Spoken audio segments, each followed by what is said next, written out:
Hello, today we are going to talk about setting up a automatic search alert for a new potential buyer client and sending some listing ideas to a new buyer client.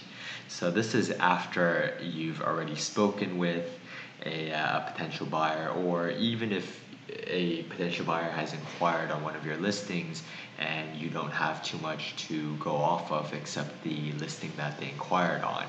In any case, whenever you are in touch with a direct buyer, and especially if they are not interested in the listing that you are currently selling, it's always a great idea to send them similar ideas because they can be a client on something else. And in fact, if we are their buyer's agent on another listing because they didn't like ours, that could be equally, if not more valuable, because that buyer client could earn us a 3% co-broke commission on another brokerage firm's listing, any listing in the city, in fact. So in this example, I've already spoken with this particular buyer, Kirby, who had inquired on one of our exclusive sale listings, 524 East 6th Street, number 6. It's in the East Village. It's a $600,000 HDFC co-op, pretty well priced. So you want to take a look at whatever context you have, and again, you may not have this much information, but in this case, she seemed to prefer a two-bed as a hedge against any future children, but it's just herself and her husband right now, and a one-bedroom is okay given her price limit. She is pre-qualified. She's already put in an offer before on something else. It didn't sound like it went through at $640,000. So there you have a price range. In terms of location, she's clearly looking for Manhattan. She revealed that she's going to be working in NYU. Her husband's in the Astor Place station, which is also downtown, and next year he may move to Brookfield Place, and right now they are currently renting in Soho. So now you have an idea of neighborhoods that they're looking for. You have a price range, and also more specific parameters of whether it's a one bed or two bed. So the first thing you should always do is, if the buyer came from one of our listings, or even if they inquired on another listing, you want to take a look at the listing they originally inquired on, because that will necessarily tell you more about their preferences. So you take a look, 524 East 6th Street. You see that it's in the East Village, Alphabet City. It's around, so it's a little bit east of First Avenue. It's on Avenue A. And they want to be a little bit further downtown and a little bit further west. So that gives you a general idea. You take another look at the listing they actually inquired on, you'll see that, well, this is obviously a more unique apartment because it's an HDFC. It is a one bed, one bath, as we expected. And the monthly's pretty low, $725. You won't always be able to find that. And yeah, okay. So now we have an idea. So now you'll want to go into Nestio to first set them up with a search alert and to send them those first initial listings. So go to the search tab in Nestio. And again, you can use different public search websites such as StreetEasy, for example, is quite good, even the New York Times. But the reason we always like to start with Nestio first, or any other RLS vendor such as RealtyMX, OLR, Perchwell even, or Real Plus, is because these platforms access RLS data, and any listing that is in RLS is listed by another Revenue member broker, and that Revenue member broker, by listing it in the RLS, is contractually offering a co-broke or a split of the commission to every other broker out there, basically buyer's agents. So the beauty of seeing a listing in Nestio is we will be able to get paid on it, and it's contractual, versus if you find a listing that might be a great fit for a client on a public website such as StreetEasy, and it's by a small firm that is based in Eastern Queens that is not a Revenue member, they have no obligation to actually share a commission with us. The same goes if it's a for sale by owner listing on one of those sites. there's no mechanism or automatic way of getting paid. Obviously, we don't want to be searching for free, so our first preference is to search on a system such as Nestio through RLS listings. So let's take a look. 640,000, we already have a threshold, that's easy. We put that in. In terms of layout, it didn't sound like they wanted a studio perhaps, so they perhaps looking for a 1 bedroom and up. So you can do 1 bedroom, flex 2, 2 bedroom, flex 3, maybe even a junior 4, which is quite similar. So all of these, or in this case, you could have not selected anything at all. The other important one is to exclude pending. This will exclude all of the listings that are already classified as in contract. That means a buyer, as both the buyer and the seller have signed the contract, it's fully executed, it's very likely a done deal. So those you can just ignore. Now, just because a listing is not in contract and is listed as, a blanket status of quote-unquote available, doesn't mean it's truly available, because sometimes a listing agent will forget to update a listing status, or they might already have an accepted offer and they're not showing it anymore, or they have an accepted offer and they're close to finishing up negotiations on the contract and the buyer is about to sign, or even the buyer has signed the contract and sent it in with a deposit, and all the seller needs to do is countersign and it's pretty much fully executed. In all of these scenarios, it won't be updated to in contract, in which case it's always a good idea to email or call the listing agent to confirm that it's still available before sending it to a client. Now, with that said, when you first interact with a new buyer client, you do also want to be responsive. So you may not have the luxury of waiting 2 days and chasing a listing agent multiple times to confirm its availability. You might have to just send what you think can be available to start with. And a good way to gauge that actually is, once you've filtered by listings, you'll see the ones that are, let's say, new. Those are just listed. This one was just listed an hour ago, in which case it's obviously available. Another way to gauge is if there was a price drop an hour ago, obviously it is available.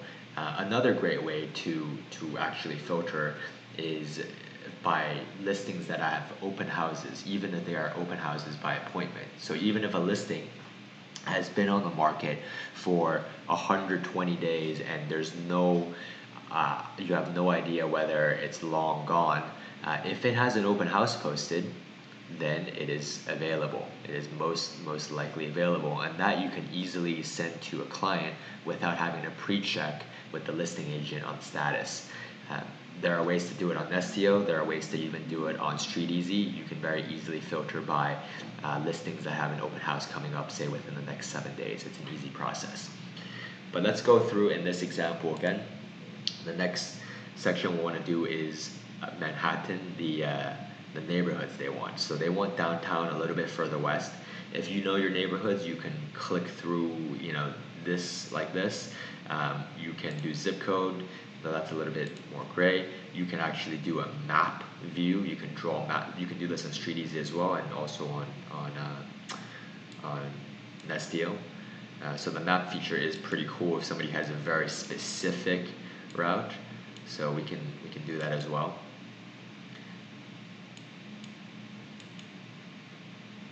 So let's test the map. The selecting neighborhoods manually is pretty self-evident, but let us do this. So it sounds like they want pretty much all lower Manhattan, so we will just select everything south of 14th Street.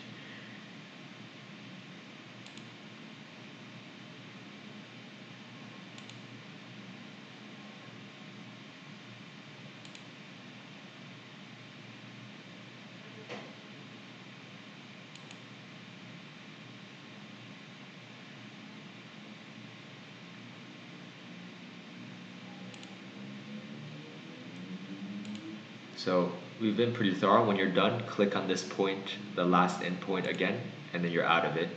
And then now you've just applied the filter to everything in Lower Manhattan south of 14th Street. Again, you don't have to do this. You can manually go in and click, say, Meatpacking, East Village, FiDi, the neighborhood that would also similarly apply. So, oops, so we just went back. Let's go back to it again. So location, map, just make sure it's still there. Okay, it's gone. We'll do it again. So back to it. We've done a filter by map for Lower Manhattan, generally south of 14th Street.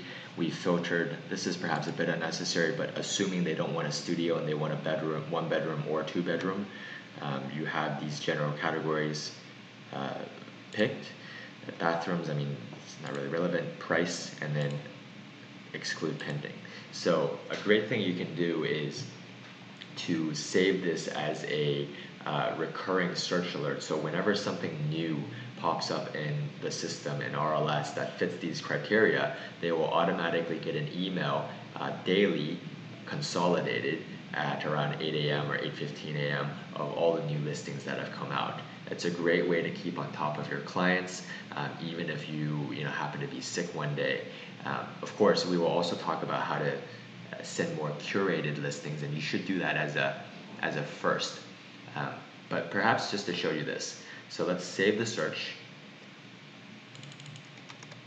You save, you can do it how you wish to help keep track, but I like to actually just put the name and the email address in this format. You should click send me updates so you know what's being sent to them. Save a client since it's a new client. You click add new client. Let's copy and paste that in. You make sure the email is there. Have the name, so now you've created the client. You save it, okay? And just to be thorough that this search is actually on, you should actually go to the clients folder. You see the clients folder? Click on it. And you want to make sure that that the save search alerts are on. So go here, email updates. If you see this, your client will get an immediate email with the 10 most recent matches followed by an email update once daily at 8 a.m. So exactly what we talked about. You want to turn this on. Full address. So these are, for sales, it's rather alright. The rental market is a bit more gray, and you may want to protect yourself more in terms of revealing addresses, especially if it's lots of them are being advertised as no fee. But for sales, it's a bit more regulated, so it's generally okay, unless you find the client to be somewhat untrustworthy, in which case, why are you working with them perhaps? But generally, it is okay to just send the full address. Click this, and this icon shows you that now it's being sent. You can also add other agents to the search. For example, if you are doing this, you may want to add me. Since Nikita is working with me on this one, I will add him. You save, and you go back, and that's it. This is active. This client has now just been sent the 10 most recent, and they are also going to receive a search alert every morning if there's something that meets their needs. And now let's go back to the task at hand of finding something immediately for them and having it be rather curated. So the trick to sending curated listings to clients is to pick out not too many. You certainly don't want to send a batch of 25 and have the client think somehow that you're paying attention to them. You want to pick out say 2, 3, 4. There's no specific number, but it's a small handful of listings that you personally picked out that meet their criteria, right? You want them to think that, hey, someone is actually instead of just doing a screen and sending it to me in bulk, they're actually going out and picking out things that I might like. And since that service is free, having a buyer's agent is free, they might then actually say, why don't you help me with my search? But if you are acting as a screen that they could do on StreetEasy and not picking anything out, then perhaps they don't want someone in the middle. So you really have to demonstrate your value. So let's go through and see if some of these might work. Now, from the conversation I had with them, they were hesitant at Battery Park City because it has a lot of land lease buildings and a lot of condos on land lease buildings. They might not want that, even though her husband might work there next. So let's take a look through what is available. Back on the market, that's her own listing. Hudson, this is Battery Park City. East Village, Lower East Side. Interesting. Let's take a look. This is a 2-bedroom, so that's a plus, right? That's something they can think of in the future. This person is writing this. Okay, that's not good. That is actually not allowed. Located and will maintain.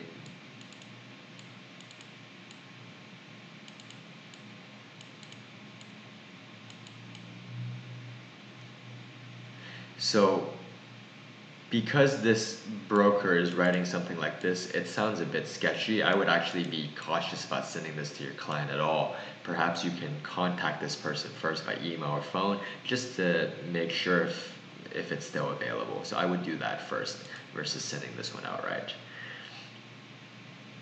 This is another one. Seems to be a new one.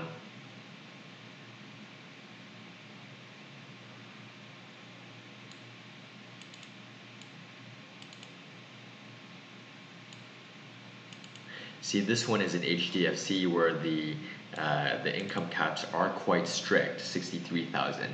And again, you'll have some context with having spoken with the buyer. So the listing that the buyer inquired on, that was ours, was a HDFC co-op as well, but they had that listing had income limits that was close to 300,000 versus this is quite low, so they might not qualify.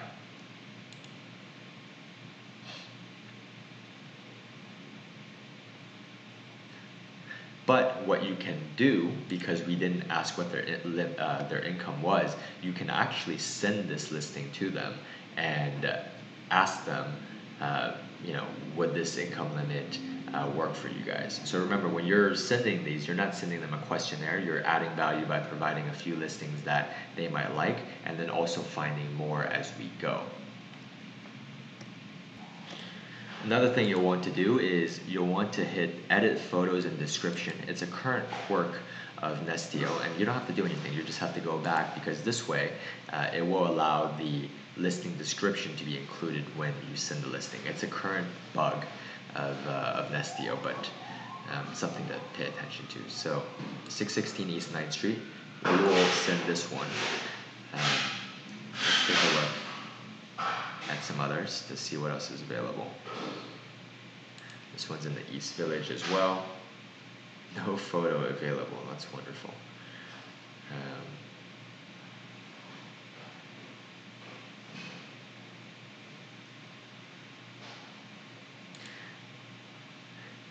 This is an example of a listing where you can perhaps even ask the listing brokers whether they have photos available, and also to see if it's actually available before sending.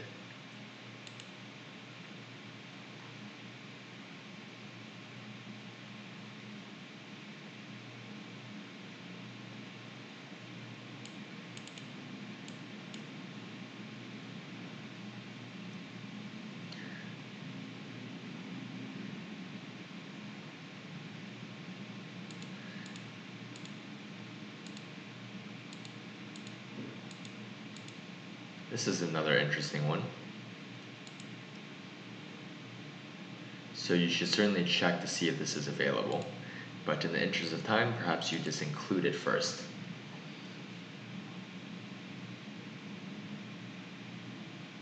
And maybe we take a look at one in Battery Park City. Is it a condo or co-op? It actually is a condo, surprisingly. 610 square feet, it's not small either.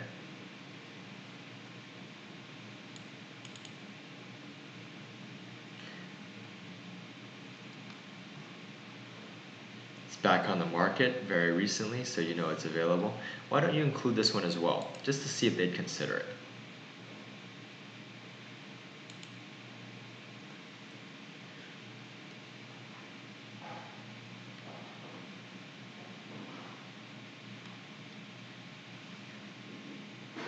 So remember, when we go through these, you want to make sure that you click edit photos in the description so that it will actually show up when you send it.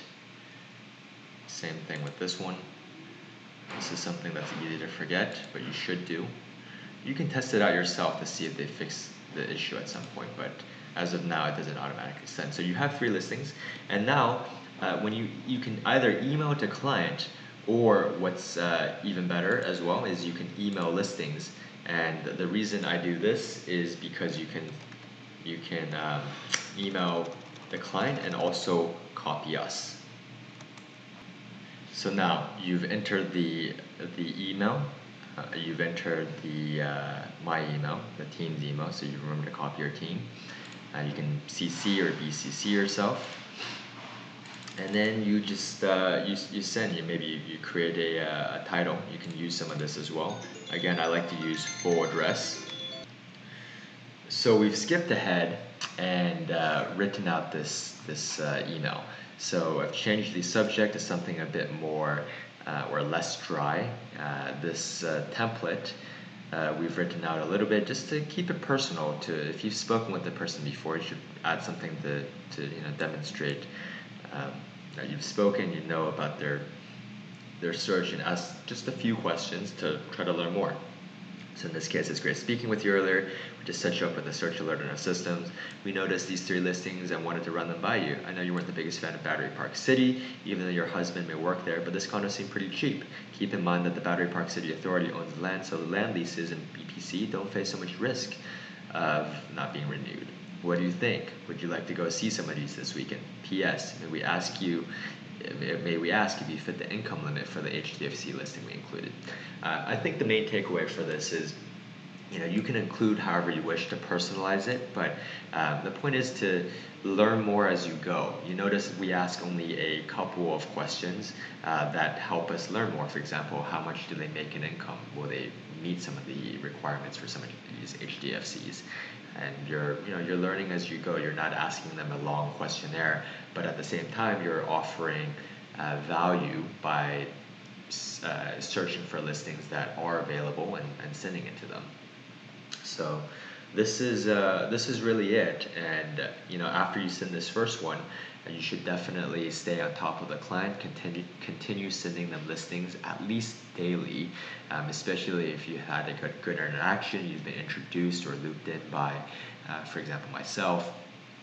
If someone is searching, they may not respond to your email every time, or not even for the first 10 times because they're busy. But if they're actually searching and you send them curated listings that you picked out, that you find are available and match exactly what they're looking for, they are almost likely going to look, at least, and they will certainly appreciate it. And on that 10th time, they may respond and say, hey Frank, hey Vivian, this looks great. Can we go see it tomorrow at 2 p.m.? And that's how you're going to get your in. So please be persistent, be patient, take your time and find great ideas. Don't overwhelm the client with too many ideas. As you see in this case, 3 is plenty. You don't necessarily have to use Nestio, but as we mentioned, if you use an outside system such as StreetEasy, if it's a broker that you don't think is a member of the real estate board in New York, or perhaps you're looking in Eastern Queens or not to pick on these areas like Northern Bronx, and it may not be real estate board in New York, you do want to confirm, at least in writing, with the broker that what amount they are co-broking. And if you do that, you can try to, you should lead with something about your client first. Hey, I've got a great buyer, Mark Jones, who's around tomorrow. We're seeing some places. Can we see it at 4 p.m.? By the way, can you please confirm the co-broke? Something like that. Anyway, this is it, and please get started, and remember to copy us, or whoever else on your team you are working with, if it's, for example, the personal client of another more senior agent. Just remember to always copy your team, send curated listings, and good luck. Thank you.